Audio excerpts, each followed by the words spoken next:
Let's do it. Whoa! Oh!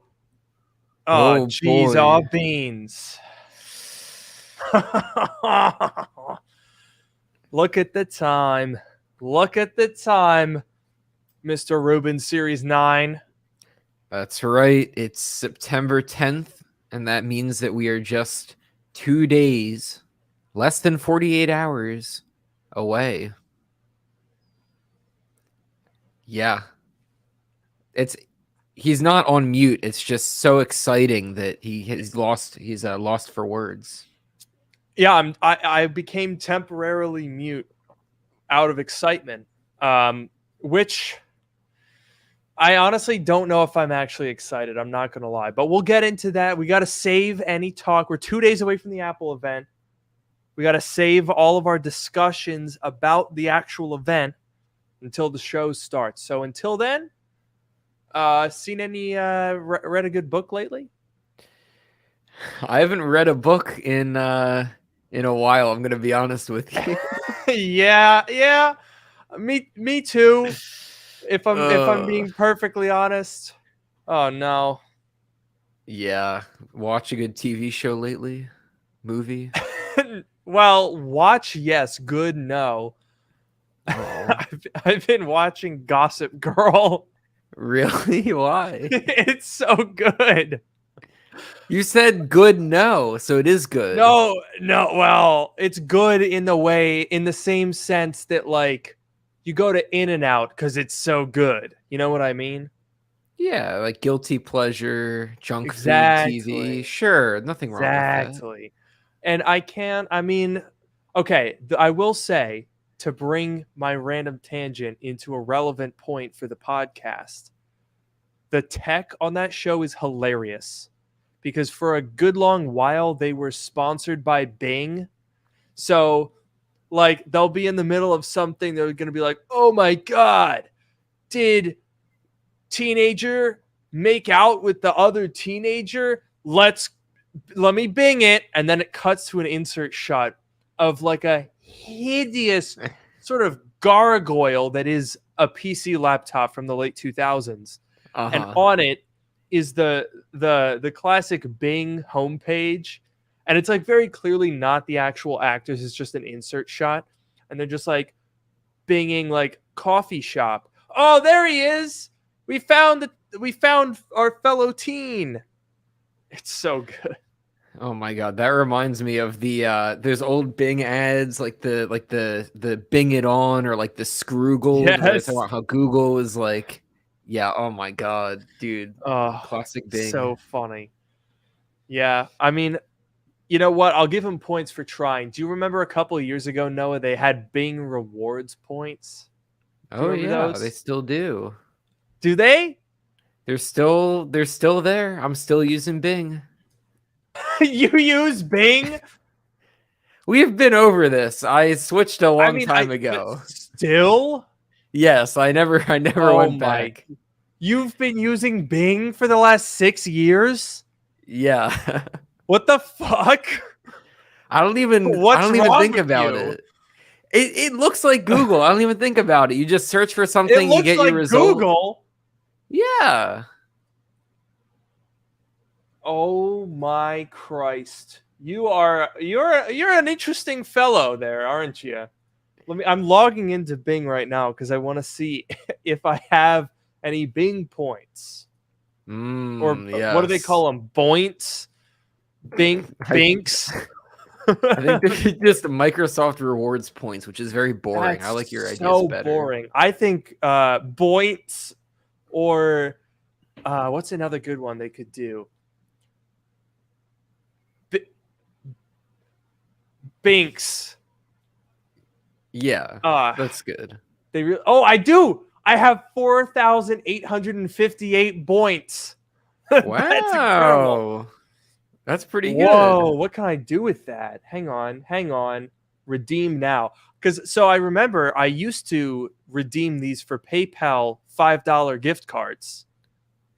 Oh, you definitely can't do that anymore. Oh, no way. Amazon gift card. I need a lot more points. I need like 1,200 more points, and I can get a $5 Amazon gift card. That's not bad. You know, the Microsoft gift cards are actually less expensive. Like the point trade is actually better for Microsoft gift cards. Interesting. Oh, 1,700. Oh wait, that's for $1.25 for five. Yeah, it's 5,000 points for $5. You're right. It's a little bit. That's I'm an expert. 1,000 I'm a points. Microsoft Rewards expert. As you should be, having used it for 6 years because you're crazy. I know. Oh my goodness. Oh, jeez. Oh, sorry. John apparently was watching our podcast and he sent a clip. Oh, yeah. Oh, no. Oh, God. How did he clip that so fast? I don't understand, John. Yeah, I don't know. John's on another level. What a guy. What a goober. Oh, geez. Can you tell that we're stalling here because we so badly want to talk about the iPhone 15? Yes, there's lots to talk about. We could start a little bit early. We've got a lot to talk about. We're very, very excited here. So I don't know. What do you think? I think that's a good idea. I say let's do it. All right, I'm ready. All right, I'm ready too. Welcome to Dark Mode, the podcast that brings you sage advice from two technology experts. And that's not just what we call ourselves. It's what our moms tell people when in 48 hours, the iPhone 15, 15 Plus, 15 Pro, and 15 Pro Max, and Apple Watch Series 9, and Apple Watch Ultra 2, and AirPods maybe are going to come out. I'm your host, Luke Miani. And I'm your host, Noah Rubin. On this show, we take questions from listeners, attempt to answer them to varying degrees of success, and maybe even have a laugh or two along the way, or an Apple event or two along the way. Probably just one, but you never Probably know. just the one, but yeah. There's a first time for everything. Yeah, exactly. Dude, I'm getting the pre-event jitters. All right. Tomorrow, going to be a long day. I'll tell you that much. Oh yeah, what you got tomorrow? Getting all set up for the big day. I mean, I don't really have anything to set up. I'm just gonna be here for the big day. I'm gonna be sitting in this chair in about 36 hours for a long time. Oh yeah. Wait, you said tomorrow. You mean Tuesday? Yes. No. Tomorrow's gonna be a long day of anticipation. I see. Waiting. I see. Yes. I should have specified that. But Tuesday's also going to be a long day. Although, weirdly, I always find event days go by very quickly. Well, you're very busy because we do the live stream. We'll talk about this later, but of course, we're doing the live stream. And then right after that, you get into that video making process. You churn them out. It's a whole thing. I will say, though, event day is busy, but it's less chaotic than launch day. Launch day always stresses me out because I'm like, I think I just try to do way too many things at once. I think a lot of people will try to do an unboxing, or they'll do like a first impressions, or they'll do some benchmarks. I try to do it all at once, all at the same time, because my brain doesn't work properly, I think. And so I just sit there and I'm like, okay, I have a really unhinged workflow for launch day. Do you want to know what I do? Okay, give us the secret.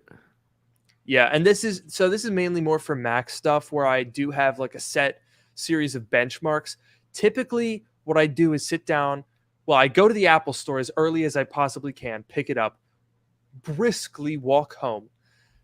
That's right, walking distance to an Apple Store does not get old, baby. I love it. Huge flex. Absolutely. But I get home. I have already, of course, set up my camera. I film an unboxing. Then I set it up. And in my unboxing, I'm like, all right, well, let's get into the benchmarks. Then I take the SD card out of my camera, go sit at my desk, start running the benchmarks while I edit the unboxing. Then I go back down to film more benchmarks that are going to be the on-camera numbers, and then I do that voiceover. So I come back, edit that, and then I film the outro and then edit that and upload it. So it's like I'm kind of playing like 4D chess with myself. It's a lot of back and forth, wearing a lot of different is. hats, as they say. Very, very crazy, Yeah. very hectic.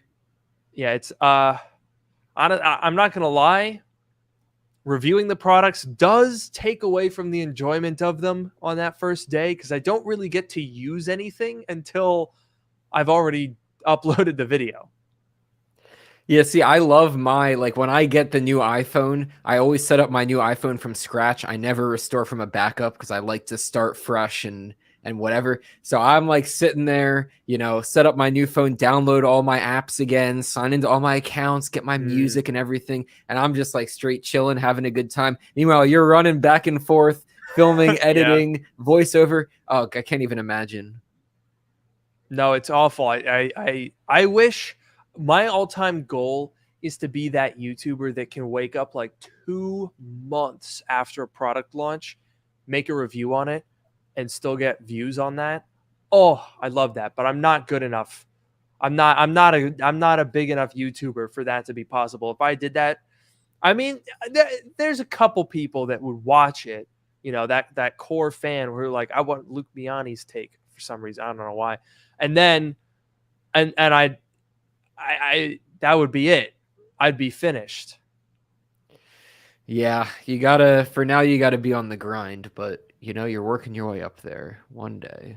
And speaking of the grind, we got to grind out some event expectations, I think. Ooh, okay. Yeah. Sure. Yeah. Sure. Yeah. So here's what I'm thinking. I think we should go through this event in order, minute by minute. Talk about everything that's going to happen. We had a flurry of recent rumors just yesterday. Was it yesterday? Oh, man. Yes, it was yesterday. Okay. Everything is a blur. Just yesterday, I uploaded. There was a surprising amount of last-minute leaks, rumors, tidbits, perhaps a little bit of CCRP action at its finest. The long and the short of it is, this event has been fully leaked, as far as I can tell. Oh, geez. Like every last detail. I haven't seen much of these like super recent rumors. I think I saw maybe the colors are going to be a little bit better than we expected. I'm not sure about that. I saw someone, I don't know if it was a hypothetical or an actual leak, but someone was like saying exactly what Tim Cook was going to say. There's no way that was actually leaked, but like it seems like people have a lot of detail about what's going to happen at this event. Yeah, I think we're at the point where, I mean, honestly, when we do our bingo board on Tuesday, I have a lot of stuff for it. Actually, wait, we should tell everyone about the plan in case they're not familiar. Yeah. If you're not familiar with the event day routine over here, here's how it goes. All right. 1 hour before the Apple event, you're going to see our mugs smiling back at you from your computer screen. Look at that. What a bunch of great smiling mugs we have, huh? Oh, yeah. So you'll see our mugs come across your screen, and we're going to go over the rumors, hype it up, hang out a little bit. It's a good time. I love the pre-show. The pre-show is great. We're going to make the bingo boards. That's right. We introduced that about 2 years ago, and it's coming back, baby. We built a bingo board. You guys, of course, can build one along yourselves. I'll do a community post here when we update the bingo board. I mean, I guess all we do is change the colors to make them event topical, but that, you know what I mean. So yeah, we do our bingo board. We get excited when the stream starts. For copyright reasons, we can't actually embed the keynote in our stream, or Tim Cook is going to come over here and punch me in the nose. So we'd like to we'll watch along with you. We'll be watching it. We'll give you guys sound cues so you know where we are. Some people leave and come back. Some people stick around. It's fun either way. And then after the show, we do a little quick recap before I go off and drown myself in video editing for a couple hours. Yeah, it's a lot of fun making the bingo board. So yes, 1 hour before the event starts. So it starts at 10 a.m. Pacific, 1 p.m. Eastern, right? So 1 hour before that, 9 a.m. Pacific, noon Eastern time. We will be on. That means I'm waking up early. That's early for me, but I do it because I love this. So we will be here for 1 hour doing the bingo board, getting hyped. Maybe some last minute rumors. You never know what's going to happen between now and Tuesday. And then show happens, and we'll be back after the show to talk a little bit, see how we did on the bingo board. It's always a lot of fun. We stream every Apple event we've been doing streams for the past couple of years. So you should definitely join. It's a lot of fun. Hopefully, I don't know, Noah, I really want to do one of these in person again. When we did that WWDC, that was fun. Yeah, the in-person is great. I have a feeling that we'll be able to do more of these in person in the relative future. I don't know. Interesting. What a funny feeling you have. I had that feeling too. Yeah. Okay. I'm glad we can agree. Yeah. Anyway, so let's talk about the event. What do we think? Well, okay, not necessarily what do we think is going to happen, but let's take all of the extremely credible and CCRP rich leaks and basically put them in order. I think typically that means we start with a Apple Watch, if I'm not mistaken. Yeah, I don't remember. We're definitely expecting Apple Watch and definitely AirPods, or definitely iPhone. AirPods is a maybe. I'm not sure about the order. AirPods. Okay. I had a theory that I talked about in my video about AirPods, because I think we're going to start with Apple Watch or AirPods. I think it's pretty clear that Apple would save the iPhone as the main event for the end. So in terms of event order, my money would be Apple Watch, AirPods, iPhone 15 regular, iPhone 15 Pro. Makes sense. That's more or less what they did last year. There might have been an iPad involved last year. I don't think we have any rumors about that, but I suppose they could, put an M2 chip in something and pretend that anyone cares. Yeah, I think I saw maybe an iPad Air rumor, but that was more like October, so not sure about this event. Dude, October is going to be... Ming-Chi Kuo says no more new Macs. This might be the last Apple event of the year. That would be... There's usually 2 in the fall, though. That would be kind of crazy.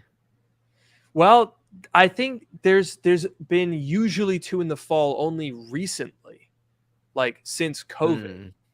The fall events were usually sporadic, maybe every other year. There was a couple years where they didn't have them. I don't know. Anyway, hang on. I'm getting sidetracked. All right. Yeah. I had a theory about AirPods, which is going to probably be at the beginning of the event, either right at the beginning or after Apple Watch. And my theory is that AirPods Pro 2nd generation came out when? Last year? Last fall? Yeah, right? Yeah, last fall. So historically, that has not... It has not been the original one came out in 2019. All right. They had like 3 years before AirPods Pro got an update. So it seems perhaps a bit soon by Apple standards for there to be a new generation. So I theorized, I dare say, that what they'll do is update the AirPods case. Yeah, I definitely agree. It's like the original, what was it, when the original AirPods 2 came out and they had like the light on the case or something, and then they made that available as a separate thing for the first AirPods. There is something like that. But absolutely, I could see a Wireless USB-C case. Yeah, the wireless charging with the light on the outside. That's right. So I could totally see, because they say like AirPods Pro with wireless charging case, or like MagSafe charging case, whatever they call the current one. But I could totally see like AirPods Pro 2 with USB-C charging case or something like that. Absolutely. Yeah, I think that's a given. Outside of that, I mean, okay, they'll do that probably for the AirPods, the regular AirPods as well. So, I take back what I said. I had a thought. Okay. I said AirPods will probably be at the beginning, but at the beginning is before they've announced USB-C for the iPhone. So I'm now going to update this. AirPods at the end. I definitely agree. I think USB-C on the iPhone is one of the biggest things. That's one of the biggest changes that we're expecting this year. One of the biggest changes that people are going to notice, especially, right? You can talk about like camera improvements and like other improvements that they're going to talk about, but changing the charging cable is very, very tangible difference that people are going to notice. So I feel like Apple's definitely going to want to spend time talking about that. And I agree that, you know, if they lead with USB-C in the AirPods, maybe that would spoil it a little bit. I wonder if they would do, instead of at the very end, maybe between the iPhone regular and the iPhone Pro, theoretically, maybe. I don't know. Interesting. I suppose that's possible.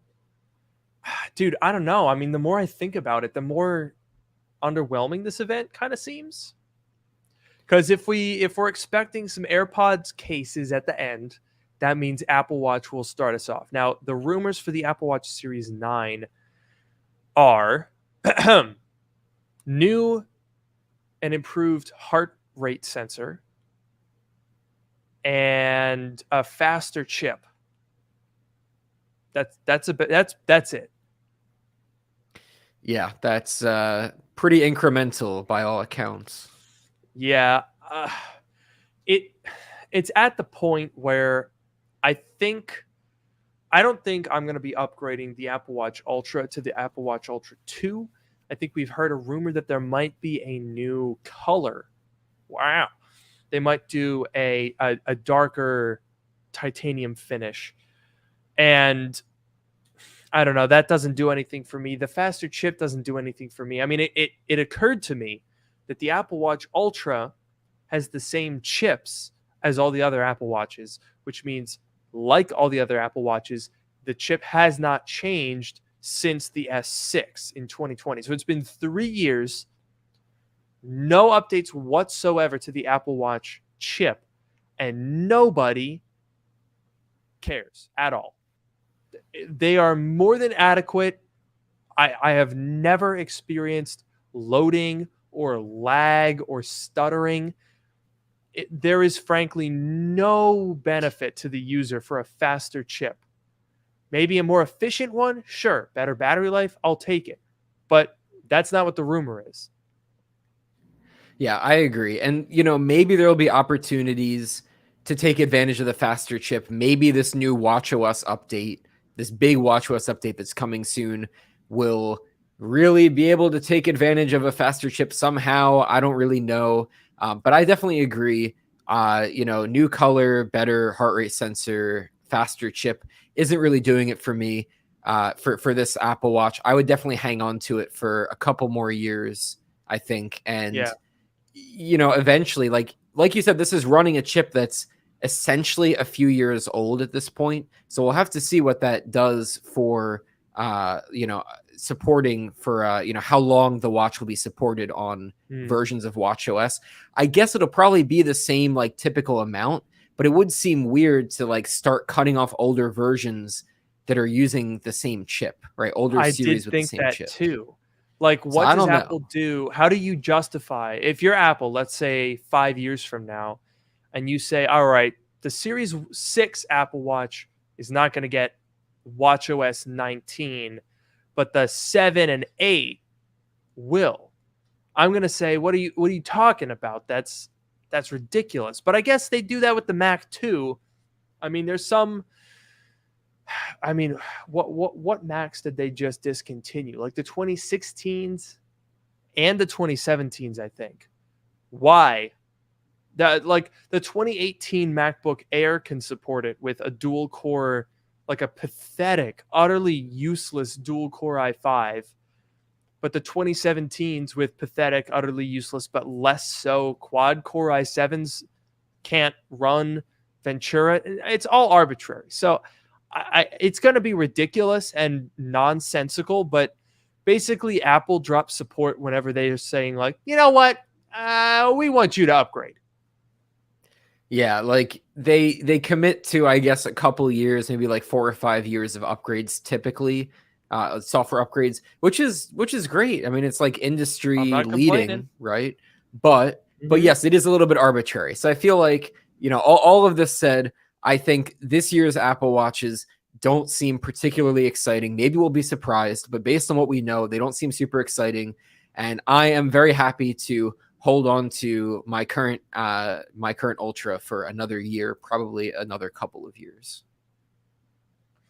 Yeah, no, I agree. I think honestly, 800 for the Apple Watch Ultra was a good buy because it's going to be current and supported for a good long while. I kept my Series 5 for 3 years, which is longer than I do for most Apple products because, let's be honest, I review them. So I'm buying the new ones all the time, which is, I think, an interesting realization because I need to just stop spending money on upgrades.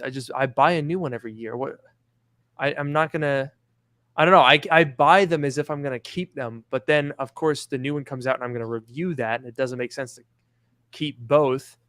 And I got to keep the new one because I have to compare whatever comes out next to it. So it's kind of stupid, but that's my conundrum.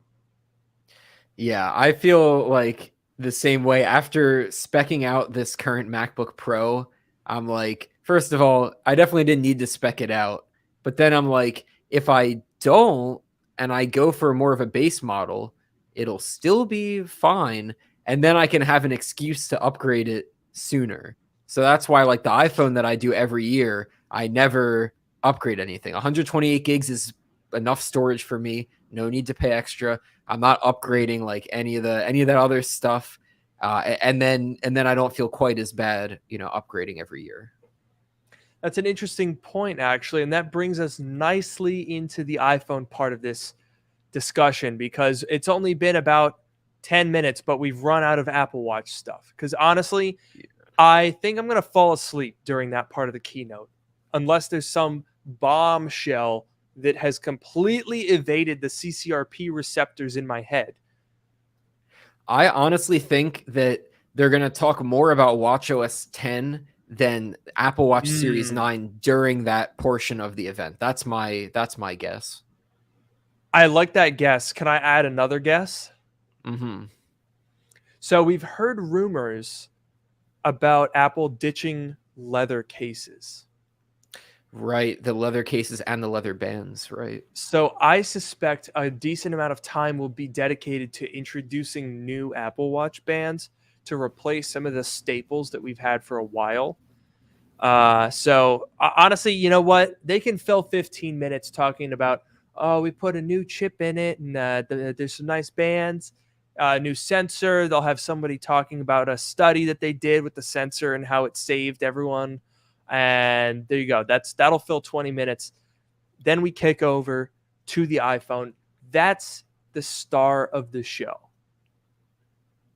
Oh yeah, this is the iPhone event. That's what we all call it, the iPhone event. Absolutely. They call it Wonderlust. I call it the iPhone event. And we start, of course, with the regular iPhone 15, which, unless, again, CCRP is failing me, seems like a total lame-o. Yeah, I guess, what do we know? USB-C, I think, is the big one. And that will be great. I'm very curious to see how Apple introduces it. There's very easy, they can say, oh, we're unifying and simplifying, and now the same cable that powers your iPad and your Mac and everything else will now power your iPhone. I could totally see that. I wonder if they're going to say anything about Lightning. Like when Lightning was introduced, they talked about how big and bulky the 30 pin was, and Lightning was a big deal then. Now USB-C is actually, I think, a little bit bigger than Lightning, so they can't really talk about that. But I don't know. Will we get anything about Lightning? That is interesting. There's a couple different ways this could go, because I think it's worth noting that Apple has been very public about whenever they make a new change, they love to talk about how it was their idea and how great it is. They removed the headphone port. They were like, this is so much better than that terrible old technology, because now we can sell you $200 headphones. But when it comes to Lightning, we all know that they did not want to get rid of it. They were not going to put USB-C on the iPhone until the European Union said, yes, you are, or else. But now they have to do this event and be like, oh, yeah, we love USB-C. Oh, that Lightning connector, we hate that. We hate the millions of dollars that we were making off of that old piece of garbage. USB-C is great.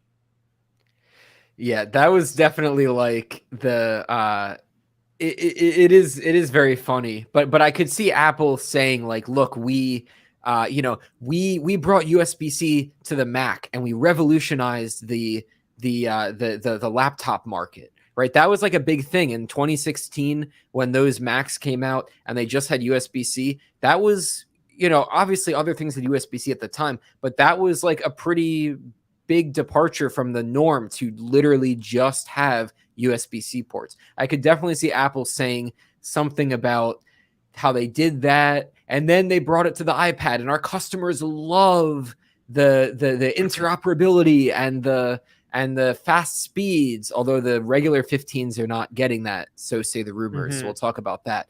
And now we're bringing it to the iPhone so that all of your Apple devices can be together. Like whatever. They can definitely spin it, but it is funny that like, a year or two ago, before we really thought this was going to happen, we really thought it wasn't going to happen. We thought that Apple would sooner remove the port period than switch to USB-C. But now it seems like that they are actually going to switch. And John said that he was going to remove his left testicle if they put USB-C on the iPhone. So that gives you an indication of how unlikely it seemed. Yeah, and we will be holding him to that. Oh, absolutely. I do have a unlicensed doctor standing by for that procedure. Perfect. That'll probably save us some money to buy more iPhones. Exactly. Now, so it's kind of ironic, if you ask me, that Apple was one of the major proponents in not only developing USB-C, but implementing it. I think a lot of people have soon forgotten, and that was probably intentional, that Apple basically created USB-C. If you go back and watch the March 2015 keynote where they announced the 12-inch MacBook, which I did a whole video on that, because that keynote is honestly like, we didn't even know it at the time, but that's one of the most like iconic keynotes, not because it did something big like introduce the iPhone, but because there's so much, like, that event was the catalyst for the butterfly keyboard fiasco that careened into Apple Silicon, that introduced USB-C, force touch trackpads. It like that product like basically shaped everything that Apple does today. It led to Johnny Ive getting basically politely asked to leave the company. Like, it's crazy. It's crazy how much the 12-inch MacBook has done for us, good and bad. But one of the things that they say in that keynote is they basically came up with USB-C. And you know what, folks? We laughed at them then, but they were right. USB-C was the future, and it's ironic that the European Union took the port that they created and said, no, you have to put this on your phones too. That is, I never really thought about that 2015 MacBook being, but it really is like everything about that MacBook really shaped the next 4 years of Apple laptops, which then themselves shaped obviously everything up until today. So absolutely. But yes, it is very funny about the European Union basically holding Apple's own invention, or maybe not invention, but the thing that they really popularized, like holding it against them almost, and saying like, they put it in all their other stuff happily, but the phone was the one place they didn't want it, and now it's going to go there. And honestly, they're real for that. They're real for that because Apple was like, this is the future. This is a port that does everything. And then the EU was like, oh, it does everything, right? Huh? Well, then how about on your phone, huh? Put your money where your mouth is. And now Apple has to do an event in 2 days where they pretend that they love that, and that was their plan all along. It's so good. It is really good. It's very funny, but it is also very good for the consumer, I would say. I think one of the main points that Apple made was like, oh, if we switch from Lightning to USB-C, there's going to be so much e-waste, so many cables and accessories and things that people have that they're not going to be able to use anymore, right? I don't think that's a very good argument. It was the same thing with the 30-pin connector. Yep. This is arguably worse because I feel like, or this is arguably not as bad as that, because like when I get this new iPhone with USB-C and all of my Lightning cables become, no longer relevant to me, I'll just give them to other people. Not every person is going to upgrade to the new iPhone with USB-C this year. There'll be plenty of people, friends and family, that can use these existing, Lightning cables. And then in a couple of years, when there have been a few generations of iPhone with USB-C, and then the Lightning port really isn't relevant anymore, I think that's fine, right? Things aren't going to last forever, especially not technology. And if you get a couple years of use out of some cable or some accessory and you recycle it properly at the end of its life, then that's what you can ask for. Not to mention, I would add on top of that a couple things. Number one, to your point, Apple kind of made it sound like all of a sudden 70 billion Lightning cables are going to just get thrown into creeks and rivers. And like people are just going to go up and give them to baby sea turtles and be like, here, choke on this. Like, no, it's not like everyone's just going to throw them away all at once. Also, I suspect adapters are a thing, and people will be able to use an adapter for Lightning to USB-C. Now, will there be e-waste as a result of this? Yes. But in the long term, I would argue less. Because here's the thing about cables. They are not eternal beings. Neither are the phones that they charge. In fact, I would even say that I have had Lightning cables that have outlasted the phones I charge with them. So if e-waste is your argument, then you should really be building a longer lasting phone and not worrying as much about the cable that charges it. So first off, there's that, right? How many iPhones are there that end up being e-waste versus cables? And what's the impact of both? You don't hear them saying no one should buy an iPhone because your old one's going to be e-waste. That's very true. And I also think, the Lightning, I had an idea. It's escaping me now. You had more points. I did. Yeah. So the other point, it's escaping me. Crap. We're losing it here. We're losing our train of thought here. All right, we should probably we've talked about USB-C for a while. I did notice something earlier that I wanted to talk about, and that's what caused me to lose my train of thought here. Okay. Somebody was talking about the cameras because I remembered that way back when we started talking about the iPhone, I was saying that the iPhone 15 regular seems underwhelming, and I want to double down on that because I am actively bothered by what Apple is doing right now. And by right now, I mean in the past 3 years, with the regular iPhone. All right. I want you to go back in time in your mind, Noah. Remember 2017 is our senior year in high school, going off to It's a good year. college. Good year. You were just growing a beard for the first time. It was very patchy. Oh, geez. You know, all right, we that don't was need to talk about that. It was a great time of our lives. In 2017, when Apple introduced the iPhone 10, they also introduced the iPhone 8. Now, the iPhone 8 was a good phone, good enough that I have many friends who still use one to this day, good enough that they are still sold and popular. And honestly, it was a great update. Solid cameras. The internals were the same as the iPhone 10, very powerful. The A17 Bionic was a huge leap in smartphone technology. It had wireless charging. It had arguably a completely new design, especially compared to the 6, 6S, and 7. Great phone. 1 year later, iPhone XS came out, but weirdly, the bigger update was the regular iPhone, the XR. The XR was a completely different design from the 8. And then a year after was the iPhone 11. Incremental, but they went from a single camera to adding the ultra wide. We had better performance. The screen was better quality, not quite OLED though. And then the next year, the iPhone 12, another major update, totally redesigned it, made it feel a lot more upscale, a lot closer to the Pro phones. But then, since 2020, what has Apple done? The iPhone 12 to the 13, they brought the main camera with the sensor shift technology from the iPhone 12 Pro Max. They put that on the 13. I don't even think it got a new chip, did it? Somewhere along the line, no, the 14 didn't get a new chip. Right.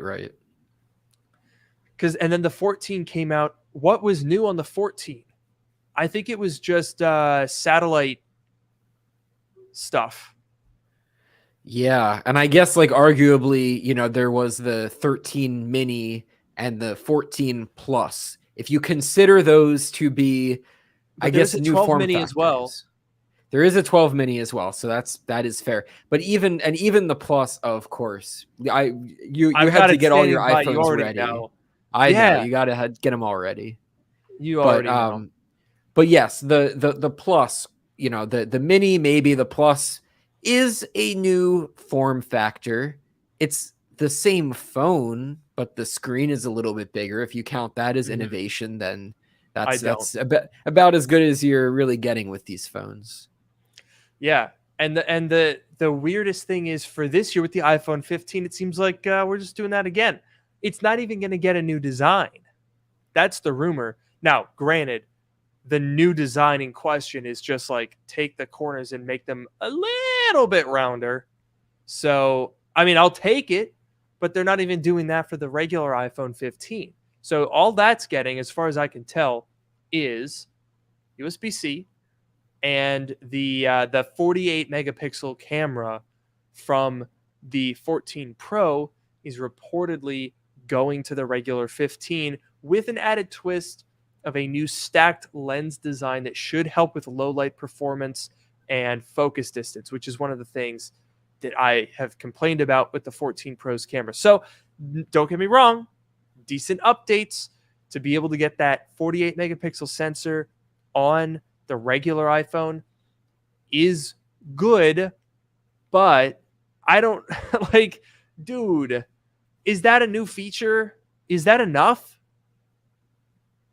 Yeah, I don't know. I guess, in addition to that, I'm going to guess that it will get the current processor that the 14 Pro is using, which means that it will be, again, 1 year behind, quote unquote, behind, as in, the 15 Pro will get a new processor, right? And then the 15 regular will use whatever, the current best processor. So whatever, minor spec bump, better camera. Okay, that's great. But I definitely agree. I feel like it's interesting because you talked about how, from the 10, the XR, the 11, the 12, those were all big updates for the regular. And I would argue that a lot of them were big updates for the Pro series as well, right? The 10S, the 11 Pro, the 12 Pro, those were all big. But then I feel like, when you said that the 13 and the 14 were not very big, they were a lot bigger for the Pro series. I'm not saying they were huge, but they were a lot better. That 120 hertz, the ProMotion display, the dynamic island always on display, whatever, all of those things that the Pros got. I feel like, for the past couple of years, Apple's been focusing a lot more on the Pros than they have on the regular phones. And maybe that will also continue for this year, is what it kind of seems like. That's true.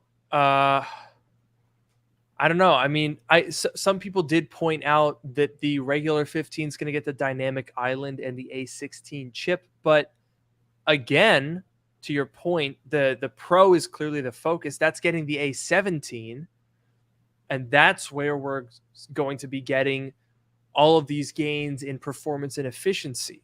I talked about it in my Mac video, weirdly, because the A17 is going to be the first 3nm chip that we get from Apple, and that is going to carry with it a lot of benefits. The performance looks crazy. The efficiency is more important on an iPhone. None of that comes to the regular iPhone 15. It'll be interesting to see what differences there are between the 15 and the 15 Pro in terms of battery life when you have these different chips on these different processes. It's also, I don't know, I think it's kind of a bummer now that Apple has always given you the latest chip.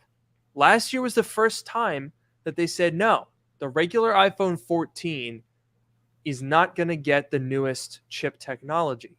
Like, even going back all the way to the iPhone 5C, that was the first time that Apple released, the new iPhone and a lesser, cheaper model that was also new. It was, honestly, it was ironic because the 5C was more or less a failure. People kind of make fun of it. I personally didn't think it was that bad. But am I mistaken? Did that have an A6 or an A7 chip? I have no idea. You know what? I think I'm an idiot. I think it had the A6. It was an iPhone 5 with a cheaper housing. Oh yeah, that sounds right. I was wrong, but well, I guess then the first time that they introduced like a submodel instead of like introducing the previous year's iPhone with some differences would be the iPhone 8. The iPhone 8 was on the A7. No, why am I blanking on it?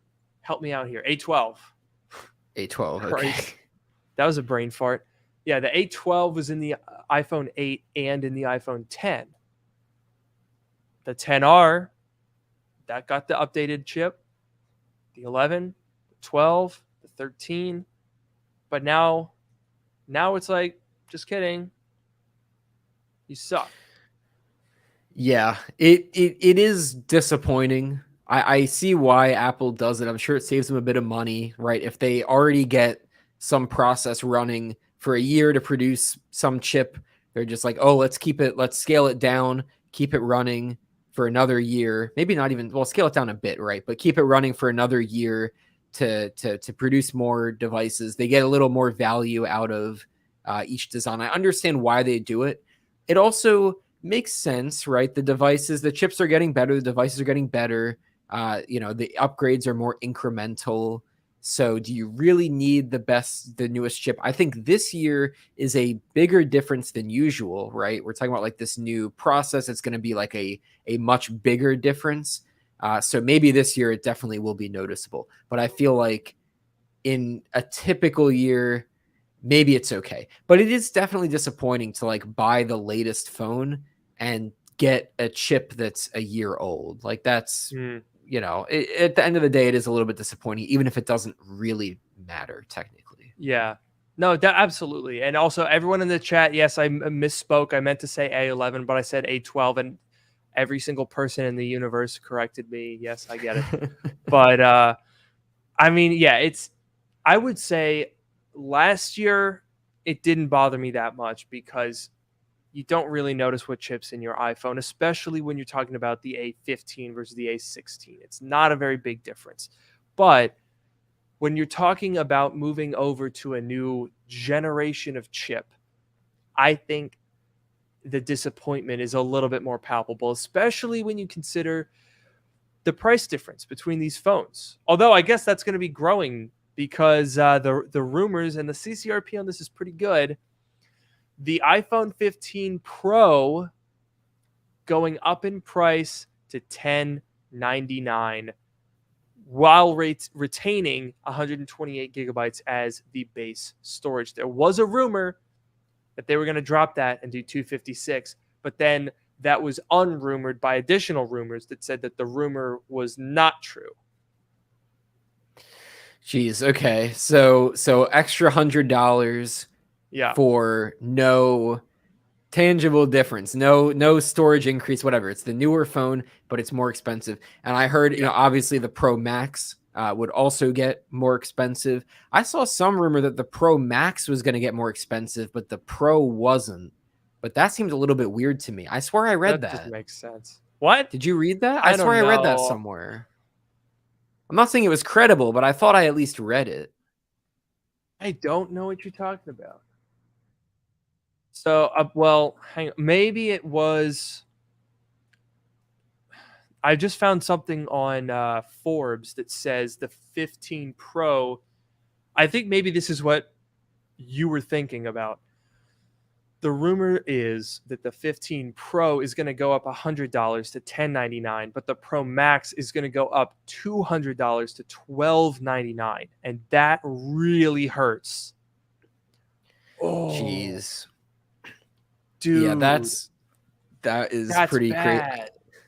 I did double check. There are some news outlets that are saying that maybe the 15 Pro won't get any increase, and the Pro and the Max model will. So there are some. That would be weird. Some reports on that, which would be weird. But regardless of what happens to the Pro Max at $1299, first of all, that would be, that would be a pretty big blow. But then what does that mean for the theoretical Ultra?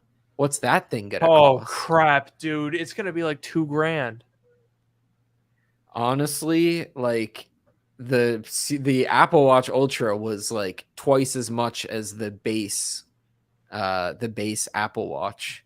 Is the iPhone Ultra going to be twice as much as the base iPhone? God, I don't want to think about that. 1,600 for the base iPhone. 1,600, maybe 2,000 if it's the base Pro. Whatever. We don't even need to think about that. I don't think it's happening this time. But what hurts is going to be painful. I'm gonna buy it. I know, and you are too. I know you will. It's going to be so big, but yeah, it is probably. Yeah, I will say, dude, $12.99. And I'm now a 256 gigabyte phone user. I'm a 256 girly. It's not good.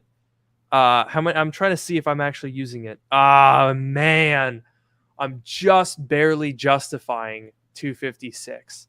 I have 118 gigabytes available, which honestly I really like not having to think about the phone storage. I've had the phone for a year, never thought about it, and it's kind of nice, which means I'm probably gonna have to spend $13.99 if I want to do 256 on the iPhone 15 Pro Max. That is painful. I mean, I'm happy. Like, I'm happy with my 128 gigs. I'm like pretty close. I haven't thought about it all year. I just recently had to think about it, but I was easily able to clear up a little bit of space. So I'm just getting to it. I'm okay with 128. Hopefully I'll get away with spending 1,000 this year, maybe a little bit more if they increase the price. I guess I haven't ruled out getting the Pro Max, but especially if they increase that price, it's going to be a little bit harder of a sell, but we'll see. Jeez. I will tell you, I'm disappointed. I mean, look, I said this in my video yesterday. I'm not surprised.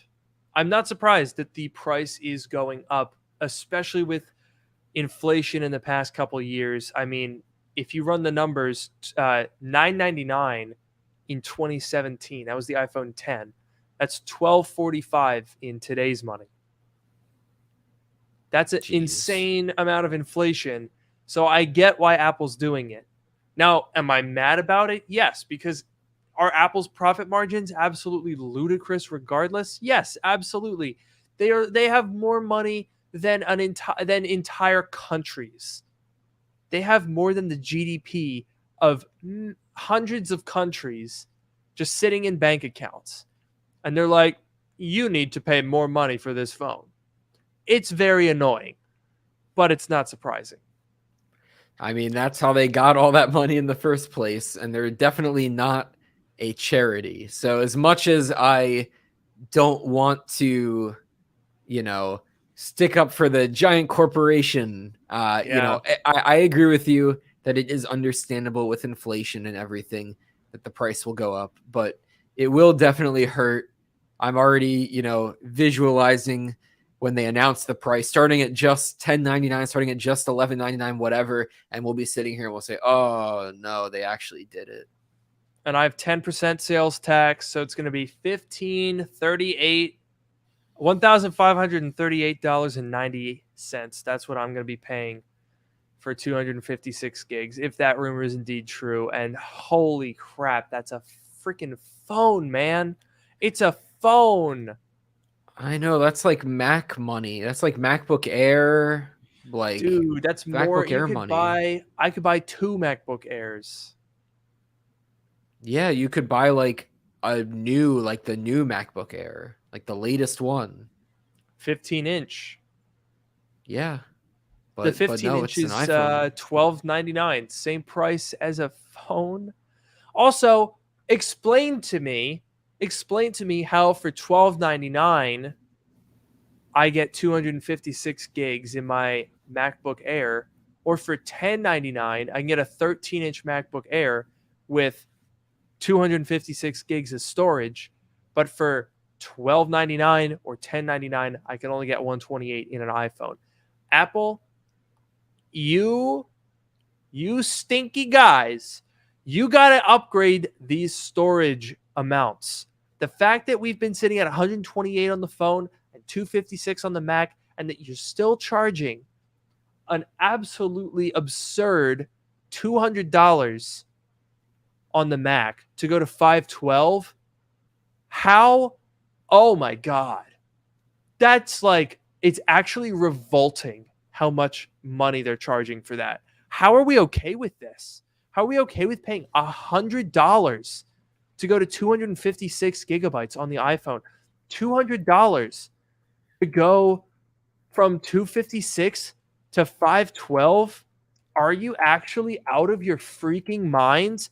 I can go on Amazon right now, this very second, and buy a 256 gigabyte SSD for $28. It's $28 freaking dollars. I could buy a terabyte for $51, but Apple charges $600 or $400. Are you smoking crack? What is this? But it's that special Apple storage. It's faster than anything you've ever seen. But no, it's definitely not worth. It's not worth. But you don't have a choice. You can't put your own storage in there. Well, if your name is Colin, aka DOS Dude, you can. Okay, if you are the average consumer, then if you're not a magician, a wizard, then you can't.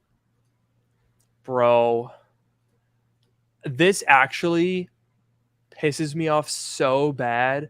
I feel like I feel like I'm having a real moment right now, Noah, where like the weight of what all of this means is finally hitting me, and how these prices haven't changed since like 2016. And it's all of a sudden hitting me in the face that they charge $400 for, okay, even if it's a nice SSD, it's maybe $100 for 1 terabyte for the best, highest quality PCIe Gen 4 Samsung, you know, the highest quality SSD you can buy, NVMe, is maybe $100 for 1 terabyte, and they have the absolute gall to charge you $400. This is why, Noah, I never, ever buy Apple storage upgrades. Never do it. Yeah, that's totally fair. And you know what I'm having? Oh, I think Luke just left the call by accident. StreamYard does not try and stop you when you accidentally leave, and now he's back. Oops. The magic mouse did me in there, Noah. I literally brushed it by accident, and it was like, back, you're out, you're gone. Yep. But I think one last thing on that. The thing that I didn't quite understand, it comes with 256, right? That's built into the cost of the device. If you want to add 256 additional, it's $200, right? Correct. Then you've done that already. Then if you want to add 512 additional, it costs the same amount of money. Why does it cost? Why is that doesn't scale? Why does that not scale? Yeah, no, yeah, you're right. Absolutely. It costs $200 to double the storage in both cases, which doesn't make sense because $100 to go to 512, and then another $100 to go another 512. So you're buying a different amount of storage for your money. It's very stupid. It's all nonsense. That honestly is the single most frustrating thing about modern Macs. I think when you look at the base model, Macs are extremely good value. When you compare the performance that they offer, Apple Silicon is a tremendous value. I would absolutely buy a $2,500 Mac before I would buy a $2,500 PC.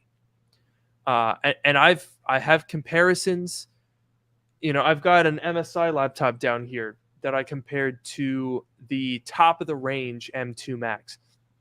It is the same price for the PC, and the PC is undeniably faster in many applications. Granted, not everything can be compared, and preference plays a huge part in it, but the PC, for many people, is unquestionably faster, but I would still pick Apple Silicon every day of the week. Until you realize that I could buy that $50 1 terabyte SSD, stick it in that PC, but my Mac, tough luck. I hate it. It is unfortunate, but it's like such an easy thing for Apple, such an easy way for them to make money, because that's something where they're like, oh, 256 is obviously not like it's not enough for a lot of people, right? It's enough for some people if you're doing very basic things, but if you're starting to do like video editing, photo editing, whatever, like things that have bigger files, you're gonna want to upgrade. It's easy, like, oh, well, I have to upgrade, and it's like you don't even think about the price. You're like, oh, whatever, I have to get 512, I have to get a terabyte, and you just do it. So it's such an easy way for them to make money. I mean, how iCloud storage is still 5 gigs of free storage, and that's been since what was it, like iOS 5, right, when iCloud came out? It's been 5 gigs the entire time. Imagine 12 that years. Yeah, but even that, it's like you pay like $2 and they'll give you like 200 gigs. Like that's like, it's just nonsense, arbitrary bullshit. But for the storage, I mean, their profit margins, charging $400 for that 1 terabyte upgrade, And we bought Colin and I, when we did that upgrade, the NAND. And keep in mind, you're paying an inflated price because this is not from a factory. It's not off the shelf. So you're paying more than what Apple pays. I don't know if you remember from the video how much it cost us to get 2 1 terabyte chips. So we were making a 2 terabyte M1 Mac Mini. Do you know how much the NAND cost? How much? It's like $100. I think maybe 150. Jeez. Yeah. And that's scalper's price. That's already high. And it's $100. Ugh, I mean, whatever. That's like the Apple tax at its worst when you talk about storage upgrades. But yeah, I mean, I definitely think like the way that Apple works with their storage, they're very slow, very hesitant to, increase the base storage, right? 256 on the Macs, 128 on the iPhones. They're very hesitant to increase that. And I think that if they increase the base starting price, a storage increase to go along with it would help soften the blow, right? Even if they increase the price by $100, but they give you, the 256 storage for free, included with that. Yeah. Their margins, right? They get $100 more. Maybe it costs them, I don't know how much it costs them, $10, $20, whatever. Definitely not $100 for that storage. But even then, I don't know if they would do that, right? If their goal is to keep up with inflation, they might just raise the price and not even give you anything. And I would be disappointed, but I wouldn't be surprised. Given what they did with the M2 Max, where they put the base 256 has only one NAND chip, and it's half the speed. Before there were 2 NAND chips, and it's the same price, the same capacity. Like, that wasn't even, they raised the price of the product. They didn't increase the storage, and they actually decreased how good that storage is. So yeah, I definitely expect that they're gonna keep everything the same, and that pisses me off. But I'll tell you what doesn't piss me off, Noah. What? The new cameras. So I've said this a bunch of times. The camera system on the 14 Pro is pretty stupid. Okay, you've got your 0.5, your ultra wide. I love the ultra wide camera. They put that in first, I think, with the iPhone 11. Is the iPhone 11 and the 11 Pro. That's when they added the ultra wide, I'm pretty sure. Great upgrade. Fantastic. When they added the telephoto lens, I was like, okay, cool. But I use the ultra wide way, way, way more frequently. And part of that is because, you've got your ultra wide lens, which is great. You've got your main camera. That's the 48 megapixel lens. Fantastic. And with that 48 megapixel that's now going to be on all the phones, you've got that crop in, that 2x. So when you're cropping in on the sensor to get 2x, it's stupid to just have 3. Like, why do I need 1, 2, 3? If I'm going to have a whole other lens just to be a telephoto, I want it to be a actually useful amount of zoom. 1, 2, 3, nah, stupid. So the rumor and the CCRP on this is very good, guys, is 1, 2, 6. A 6x optical zoom. Now, it's not the 20x space zoom, whatever AI powered nonsense that you get on Samsung, but 6x optical zoom, I like that. That does sound pretty nice. And I absolutely agree with you about like your assessment of the cameras. Like, the regular camera is great. The ultra wide is very useful. I personally use it for capturing, like, if I'm in like a room, if I'm trying to take a picture of a room, like a relatively small room, right? It's so much easier. You'd use the ultra wide, you get so much more of it. Obviously the perspective is a bit warped, but that's kind of the point, because you're able to fit more in the frame. And yeah, you already have the 2x zoom for free, right? Because you crop in, and you get the same quality photo, unless you're doing like raw photos. If you're doing regular photos, you don't lose any quality on the 2x.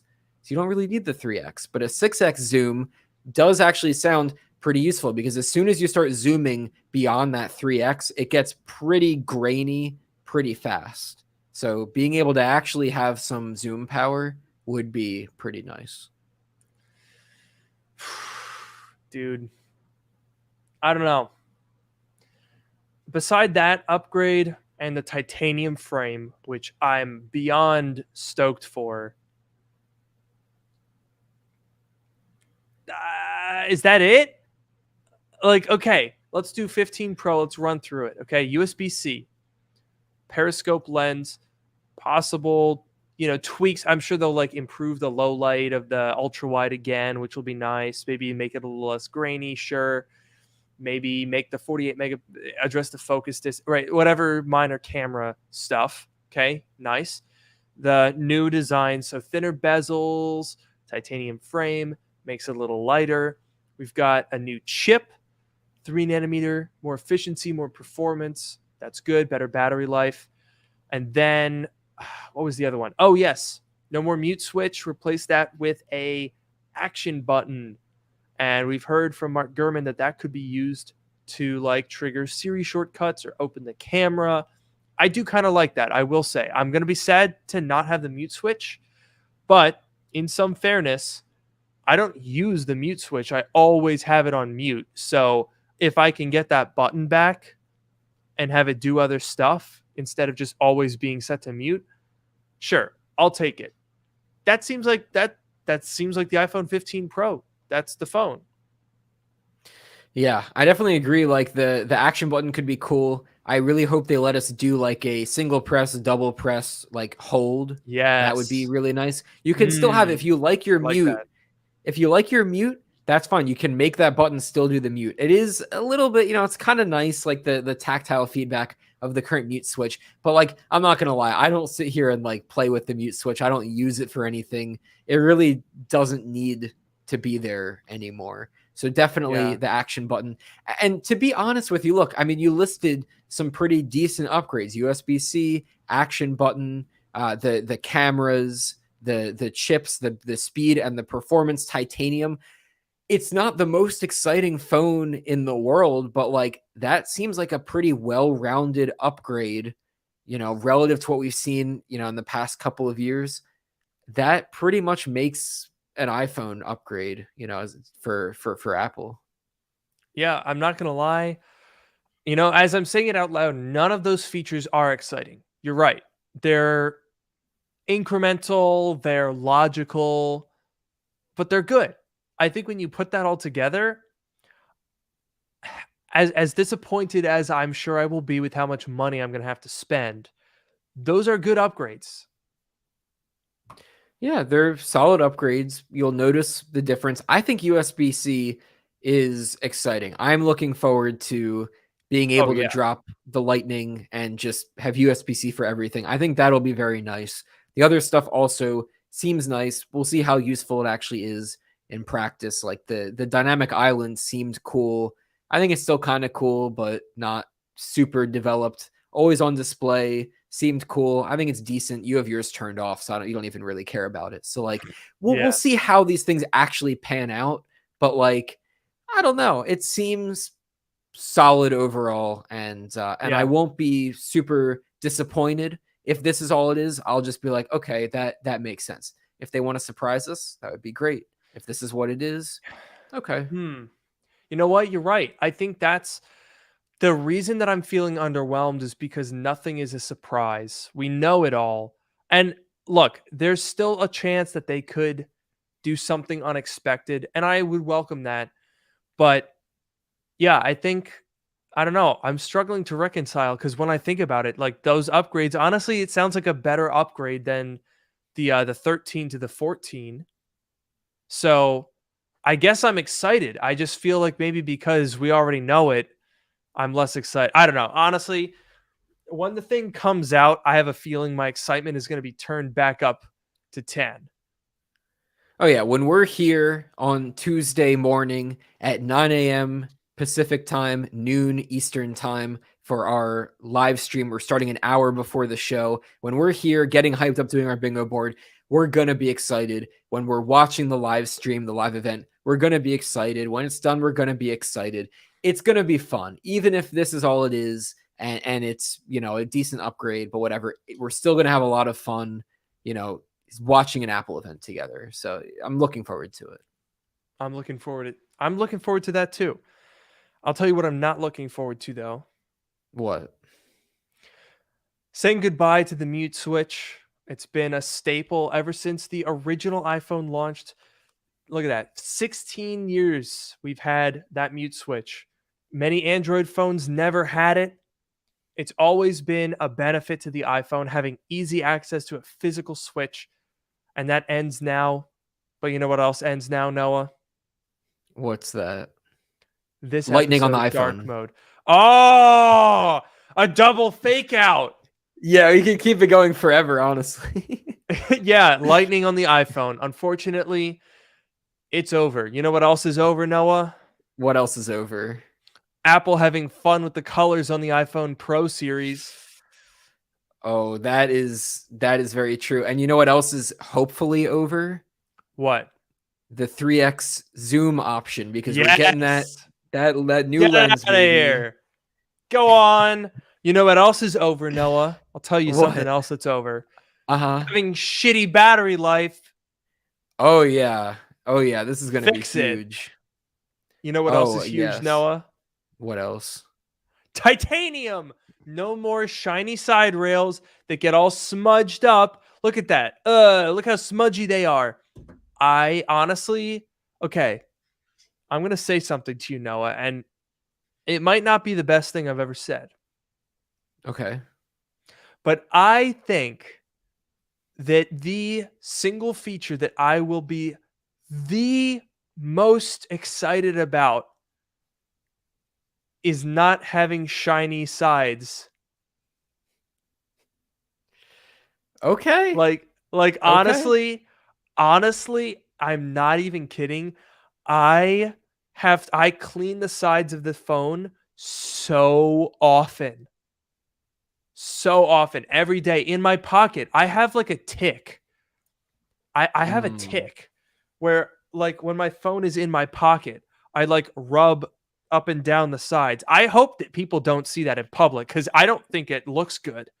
Yeah, that they might get the wrong idea from that. Yeah, people probably think very nasty things about me, but that's just how it has to be because they're so shiny and they get, like, God forbid you have anything on your hands because they get so sticky and then you're like, oh, I can't even touch this anymore. I can't be around this phone right now. And that is no longer going to be the case. That is very true. You know what else is not going to be around the phone? What? A leather case? Bezels. No, because the bezels are going to be a little bit smaller, maybe. Yeah, that's a good one. The leather case was good though too, because around the phone, right? We didn't even talk about that. The environmental cases to go with the watch bands. Yeah, okay. Yeah, environmental is what Apple says when they forget of any other reason for something. Yeah, they were like, oh wait, we're not gonna put the charger brick in the case for the environment. Yeah, they sound like a 5-year-old making an excuse. They're like, Apple, why are you cheaping out on it? And they're like, oh, because for the environment. Yeah, like the environment made me do it. The environment made me do it. I don't want to do it, but environment. Oh God, this is what happens when we go 11 minutes over. We just devolve into nonsense. Well, technically, we're only 8 minutes over because we started early. But I'll tell you what, let's put an end to the nonsense because we're gonna see these fine folks again in 36 hours. So it's not even that long. That's very true. They should make sure to tune in on Tuesday at 9 a.m. Pacific, noon Eastern. We will be live right here, getting ready for the big event, watching it, and then recapping it. It's going to be a lot of fun. It's always a lot of fun. You know what is never a lot of fun? What? Ending this episode of Dark Mode. Thank you guys so much for watching. We finally got there. I've been your host, Luke Miani. And I've been your host, Noah Rubin. We will see you very soon, and have a great night.